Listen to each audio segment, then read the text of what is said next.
കേരളത്തിലെ ജമാഅത്തെ ഇസ്ലാമിക്കും അവരുടെ മീഡിയകൾക്കുമൊക്കെ പ്രത്യേക താല്പര്യമുള്ളത്.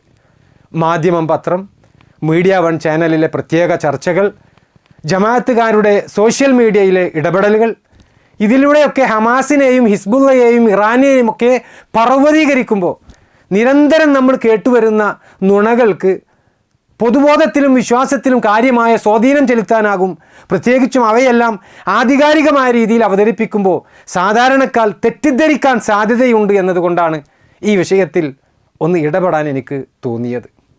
യഥാർത്ഥത്തിൽ ഫലസ്തീനിൽ ഹമാസ് ചെയ്തുകൊണ്ടിരിക്കുന്ന പ്രവർത്തനങ്ങൾ ഒരിക്കലും സലഫി ലോകത്തുള്ള പണ്ഡിതന്മാർ അംഗീകരിക്കുന്നില്ല. തീർച്ചയായും ആശയപരമായിട്ടുള്ള മൗലികമായിട്ടുള്ള അഭിപ്രായ വ്യത്യാസങ്ങൾ ഹമാസിനും സലഫികൾക്കും ഇടയിലുണ്ട് എന്നത് തന്നെയാണ് അതിലെ സുപ്രധാനമായിട്ടുള്ള വിഷയം.